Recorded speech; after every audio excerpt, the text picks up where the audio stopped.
presidente Lula se reuniu pela primeira vez com o presidente americano Donald Trump para discutir as tarifas impostas ao Brasil.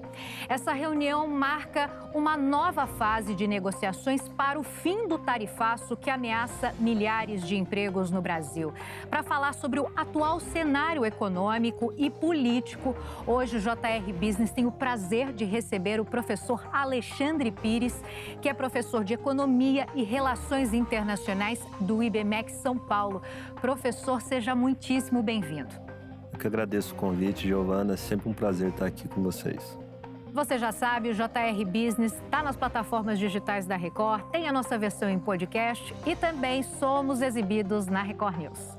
Bom, para inserir quem está assistindo aqui na nossa conversa, né, a gente vai trazer um fio da meada para o pessoal. Então, assim, desde abril, o Brasil começou com a primeira tarifa imposta pelos Estados Unidos, assim como outros países, aquela tarifa de 10%. Logo depois, em julho, veio a suspensão dos vistos dos ministros do STF, oficializada a tarifa de 50% também dos Estados Unidos e a isenção de 700 produtos, entre eles aeronaves, petróleo, também suco de laranja, né, professor?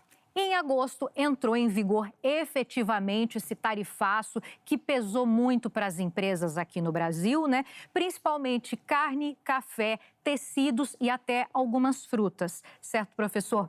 Em setembro, houve um encontro, o primeiro encontro para quebrar o gelo entre o presidente americano Donald Trump e o presidente Lula, né? No encontro da ONU que aconteceu em Nova York. E agora, em outubro, finalmente uma reunião marcada que foi feita na Malásia, né, professor? O Senado também americano aprovou uma resolução para cancelamento do tarifaço de 40%, mas ainda precisa ser aprovado pelo Congresso americano e sanção do presidente americano.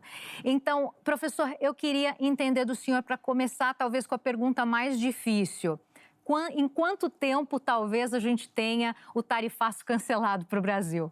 Isso não é fácil, né? Se nós olharmos o caso da China, tudo isso começou quase ao mesmo tempo, e eles até um pouco antes, e parece que agora que eles têm algum protocolo ali, um esquema para assinar na reunião da APEC na Coreia do Sul, que vai ser nesse fim do mês. No caso do Brasil, nós temos várias complicações, Giovana. Quais são as complicações?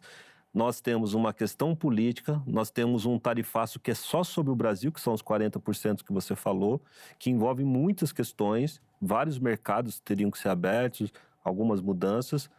Os 10% não estão na mesa de negociação, só os 40%. Tá? O que nós poderíamos tentar conseguir o quanto antes é talvez uma suspensão. Enquanto negociamos, suspendemos. Mas a reversão é muito difícil, porque todos os acordos que estão sendo feitos, e nós já sabemos quais são, né? Inclusive na Malásia teve acordo assinado com Malásia, Camboja, Tailândia, Vietnã. Nós sabemos que a regra americana é essa: 0% de tarifa para os produtos americanos, quase nenhuma barreira não tarifária, regulações, regras, padrões, e a tarifa americana dos produtos a serem importados, 10%, 15%, 20%. É duro para o Brasil engolir isso. E que impacto hoje o tarifaço já traz na nossa economia? Tem setores que já começaram a sofrer isso há mais tempo, sobretudo o setor siderúrgico, que tem ali, entrou numa tarifa à parte que atingiu outros países, em alguns casos a indicação de quase 20% de queda de exportação. O setor do café também sentiu muito rápido essa queda, carne também, só que carne nós deixamos de exportar para eles e conseguimos exportar para outros lugares a preços mais baratos. Agora, depois tem uma produção que é mais difícil de você escoar. Por exemplo, no caso do café, os americanos há 200 anos são os nossos grandes consumidores. Eles bebem muito café, né? Eles não bebem chá, como na Inglaterra. E isso é difícil de você mandar para mercados que têm outros hábitos de bebida. Então, nada é muito fácil para o Brasil nesse momento. Então, o setor agropecuário sentiu, né? Conseguiu agilizar ali logo em julho para agosto. Teve um tempo, esse um mês que você falou, até entrar em vigor. O setor siderúrgico sofre, porque o mundo já abastece várias indústrias. Então, para a gente deixar de vender o aço para lá, a gente teria que achar alguém que não está sendo abastecido. Isso não existe no mundo. Todos estão sendo abastecidos. Então, a tática de mudar o rumo das exportações é mais complicada do que parece. Teve algum parceiro comercial que a gente conseguiu relevante nesses 3 meses, né, de tarifácio, entre o início do tarifácio e o vigor em si? Teve um aumento que não foi por uma negociação, mas foi um aumento comercial, puramente de estratégia, da nossa soja para a China. Obviamente, a China começou a pressionar os Estados Unidos e deixou de importar a soja deles. E aí, o nosso mercado, que tem uma produtividade alta, conseguiu escoar para lá. E o Geraldo Alckmin, o nosso vice-presidente, ele fez uma viagem ao México e começou a tabular ali, iniciou uma negociação. E aí, só que era com itens muito irrelevantes, né? Quase hortifrutis, coisas que não vão mudar nada a nossa situação. Porque o México também está pressionado. O México também está ali na pressão das tarifas. Então, quando o mundo inteiro está tentando manter a balança equilibrada, é duro você fazer uma negociação. Agora, em relação ao que está em jogo nesse 26 de outubro, que foi quando o presidente Lula conseguiu se reunir com Donald Trump e efetivamente parece ter tido uma negociação positiva, né? O que o governo comentou, e agora vem a parte técnica, né? Sim. Quais são os próximos passos? O primeiro passo seria definir o que a gente chama de mecanismo bilateral. Ou seja, toda vez que dois países acordam negociar, foi o que aconteceu ali, aquela conversa nas cadeirinhas, são os dois chefes de Estado falando, então vamos abrir negociações. Aí a equipe técnica vai definir data, prazo, quais são os envolvidos, em qual lugar. Nós já sabemos isso pela reunião que aconteceu depois à noite entre as diplomacias. Nós já sabemos que provavelmente vai ser em Washington, vai envolver várias equipes, né, ligadas aos setores que vão ser negociados, né, setor de tecnologia, a questão do etanol brasileiro, licitações públicas. Então, nós já temos uma ideia das equipes que vão ser envolvidas. E agora eles têm que fazer um cronograma, e isso não é rápido, porque antes de qualquer coisa, eles têm que definir os termos e eles vão fazer o que nós chamamos ali de que seria uma minuta, um quadro inicial de um acordo. Tudo que está sendo conversado hoje é a respeito de um acordo comercial Brasil-Estados Unidos. Não é tarifaço, né? Os Estados Unidos impuseram tarifas para forçar os países a fazerem acordos comerciais específicos com os Estados Unidos, fora da Organização Mundial do Comércio. Então, essa conversa toda não é só suspender, o Brasil teria que aceitar um acordo comercial com os Estados Unidos. Os Estados Unidos, obviamente, já têm esse acordo escrito. O que o Brasil vai tentar fazer agora é mudar algumas cláusulas. Professor, em relação aos americanos, eles também sentiram o impacto do tarifaço? Em alguns casos, sim. O nosso café fica mais caro, né? Ou seja, esse item é um item da mesa, esse já aparece. Mas, ao mesmo tempo, o presidente Trump, ele conseguiu baratear alguns itens ligados à energia e outros setores. E isso fez com que a inflação deles, que eles medem, não tivesse mostrando esse impacto. Mas quando nós olhamos lá dentro da inflação, os componentes, nós percebemos que alguns itens, sobretudo o café, foram sentidos. E parece que existe ali uma oscilação também na carne. O Brasil era um grande exportador de carne e também esse é um item da mesa e que compõe uma quantidade grande da cesta de consumo dos americanos. São um dos maiores consumidores de carne do mundo, né? Agora, o restante, todas as empresas têm estoques, muitas empresas já estavam esperando, então elas já fizeram a preparação lá nos Estados Unidos para subir seus estoques, para tentar amortecer isso, né? O caso do Brasil a gente sente mais porque o mercado se fecha, né? Não para todos os itens, tem as 700 exceções quase que você falou, né? Mas o consumidor está sentindo esses itens e um item que eles iam sentir muito, que ficou de fora, é laranja. Isso foi tirado, mas isso também ia pesar muito, eles são grandes consumidores de suco de laranja. E daqui para frente, né? O presidente Lula, naquele dia na Malásia, enviou um documento, né? Entregou um documento que falava tanto do fim do tarifaço, né? Propunha o fim do tarifaço, quanto também a suspensão, né? Para cancelar essa suspensão dos vistos dos ministros, também da Lei Magnitsky, né? Tudo isso está na conta. O que vai para a mesa de negociação que realmente tem chance de pesar e dar certo, o Brasil conseguir um bom resultado? Se o Brasil quiser que tudo seja atendido, o Brasil vai ter que ceder muito.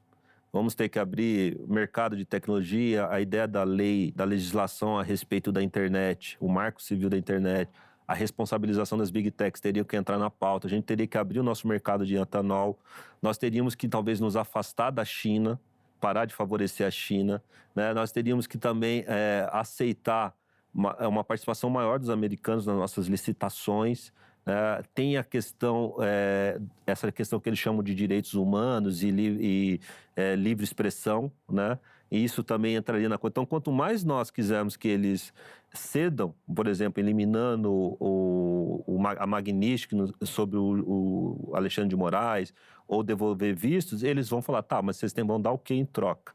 Então, é provável, né, tendo em vista que tem uma investigação da representação comercial, e ela tem pautas específicas que estavam nessa ordem executiva de julho, então os itens provavelmente vão ser esses dos americanos. Abertura de alguns mercados nossos, e o resto os americanos talvez nem vão conversar e o Brasil não vai querer pagar o preço. É possível que essas tarifas perdurem até pelo menos o final do ano? Dá para dizer que vai acabar tudo no Natal, professor?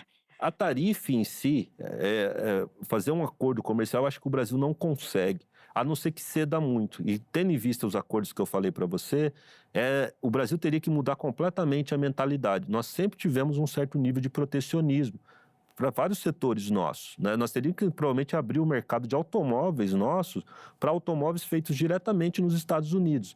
Então, são coisas tão difíceis de serem acordadas que a tarifa em si, toda essa pressão, eu acho que continue para 2026.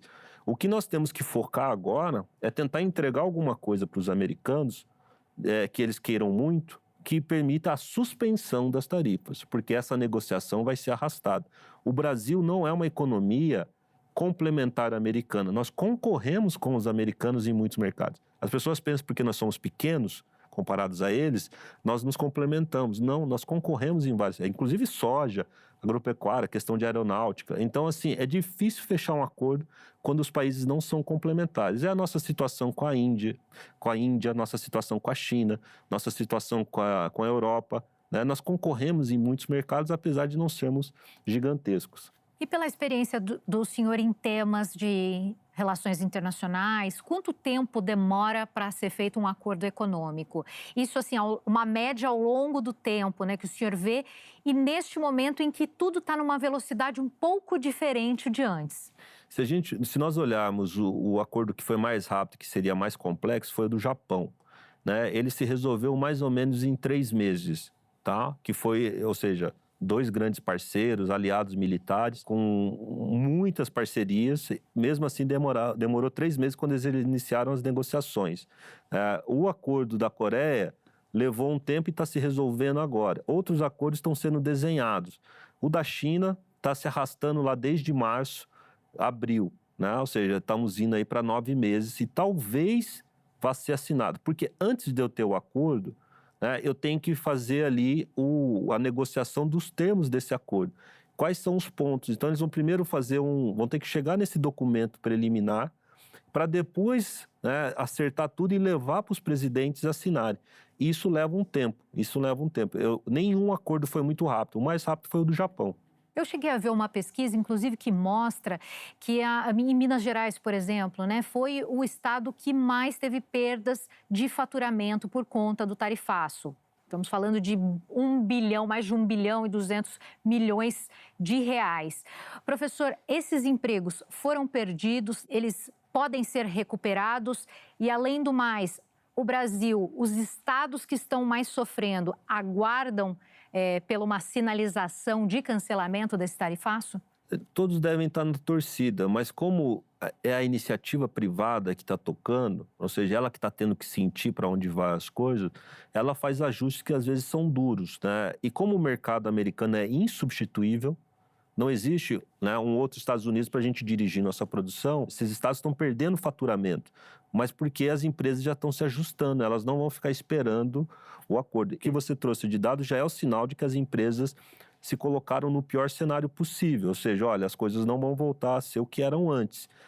E esses empregos, num primeiro momento, é por férias coletivas, layoffs, e aí depois as demissões de fato, né? E depois você tem muitas vezes o desinvestimento em certas linhas de produção, diminuição da área plantada, adoção de várias adaptações para as empresas, sejam agropecuárias, industriais, sobreviverem a esse momento atual. A torcida, então, nossa, realmente deve ser, pelo menos, para a suspensão das tarifas enquanto ocorrem as negociações. Professor Alexandre, as terras raras são um capítulo à parte, um novo capítulo em relação aos Estados Unidos e a visão que eles têm do Brasil e de outros países que têm esse produto.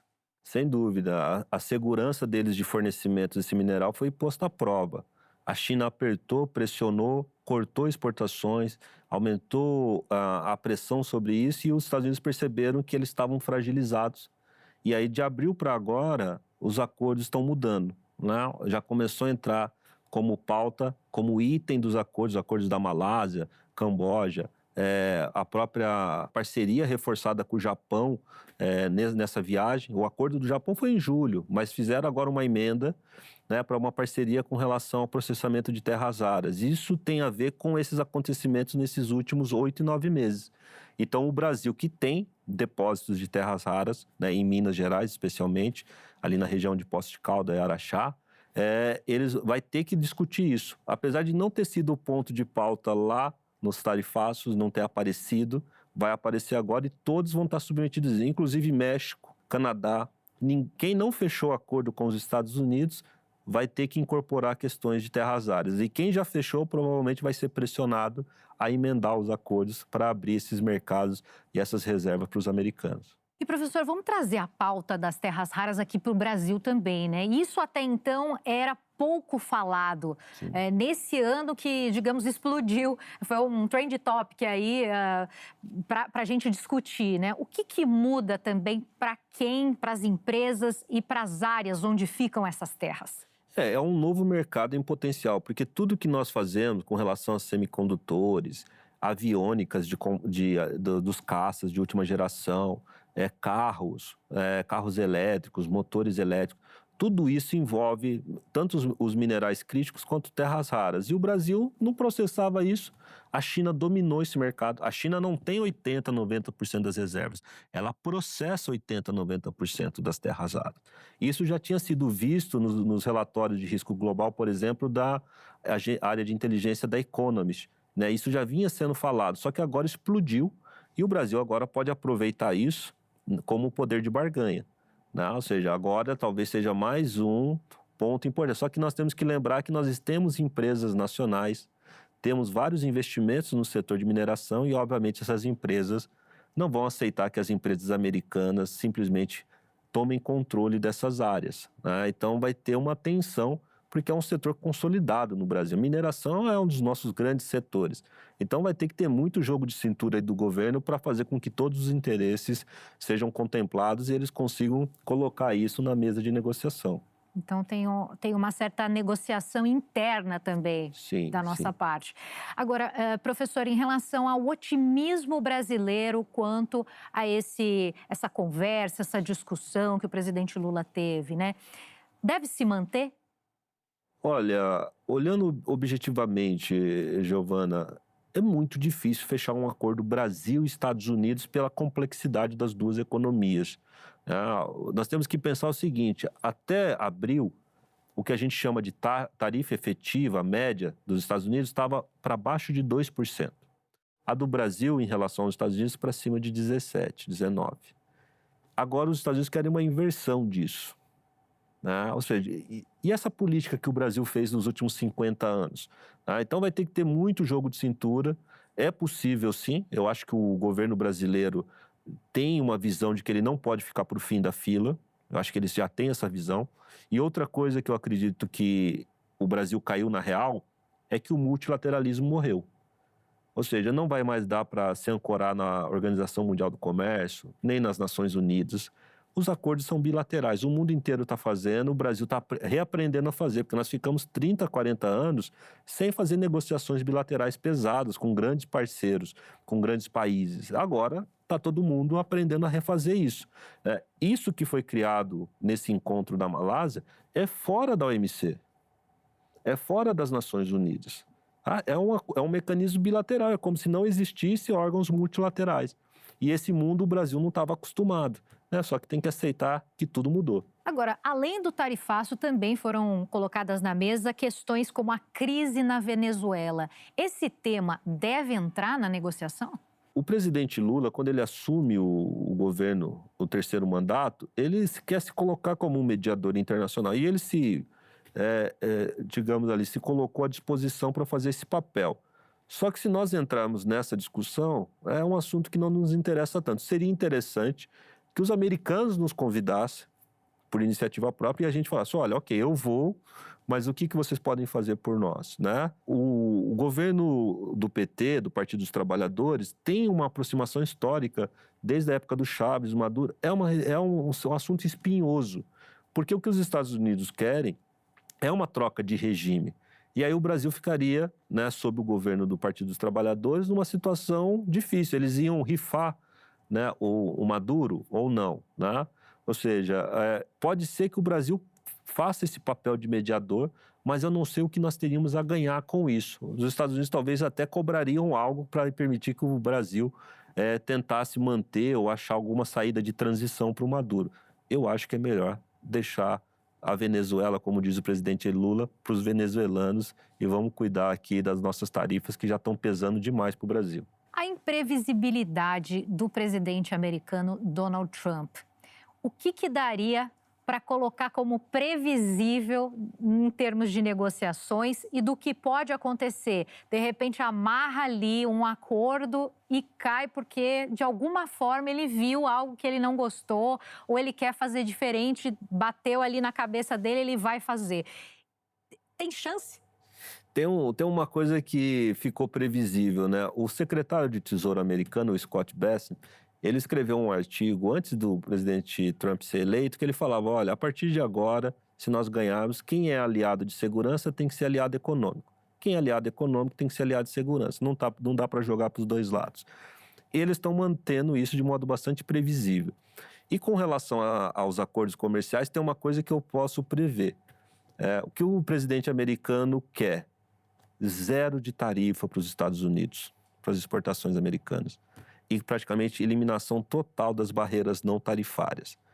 Padrões, medidas e tudo isso. E o outro país tem que aceitar a tarifa que os Estados Unidos colocarem. No nosso caso, seriam de fato os 10%, e caso a gente conseguisse eliminar os 40%. E aí, vai do Brasil ver se isso é um acordo interessante ou não. O pior é que a Europa fechou um desse, o Japão fechou um desse, a Indonésia fechou um desse, Malásia, todos fecharam um acordo, tudo com esse desenho. Quem não fechou ainda? México, né? Canadá, que estão resistindo a isso. A Inglaterra, por exemplo, já fechou um desse. Então, o Brasil vai ter que tirar um coelho da cartola para fazer algo que seja diferente disso. Porque, para o governo americano, esse acordo ele consegue vender como vitória. Inclusive, o Brasil teria que fazer investimentos nos Estados Unidos, como todo mundo está sendo obrigado a fazer. A tarifa de 10% ficaria barata, então, digamos, visto que o cenário é esse e que as negociações com outros países também acabaram dando nisso. Praticamente é a única coisa previsível, né? Eu tenho falado que o Made in USA, aquele selinho feito nos Estados Unidos que aparece em cada produto, tem que virar passaporte de livre entrada dos produtos americanos em qualquer mercado. Eles estão conseguindo impor até que as emissões, os regulamentos de emissões americanos para automóveis sejam aceitos nos outros países. Ou seja, olha, você não pode tentar certificar novamente a minha caminhonete, o meu carro. Se foi aprovado nos Estados Unidos, você tem que reconhecer que pode ser aprovado tecnicamente no seu país. Olha o pé que está. Para as próximas semanas, professor, quais são as expectativas? Olha, eu acredito que o mecanismo vai funcionar, né? Eu acredito que também vai ter uma delegação própria negociando para tentar acelerar esse processo. Eu acho que vai ter a formação de uma equipe, né? Deve ter uma equipe que deve ser de segundo escalão negociando, né, os termos. O resultado da investigação da Seção 301, que é essa investigação sobre práticas comerciais desleais do Brasil, que está acontecendo na representação comercial americana, deve publicar os seus resultados agora, por novembro, deve sair por novembro, e isso vai alimentar as negociações e provavelmente os brasileiros, a equipe brasileira, vai ter isso à mão, né, e vai tentar negociar. É assim, não é assim, isso nós conseguimos abrir, isso nós não conseguimos abrir agora, né? E então nós vamos ter provavelmente até dezembro um conjunto grande de reuniões, mas eu acho que nós não vamos ver nada concreto até então.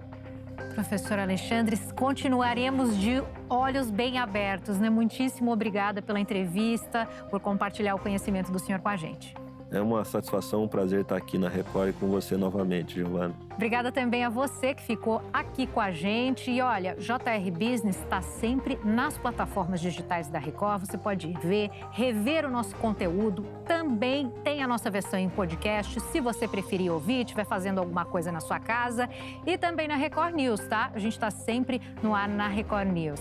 Eu agradeço a você e até a próxima. Tchau.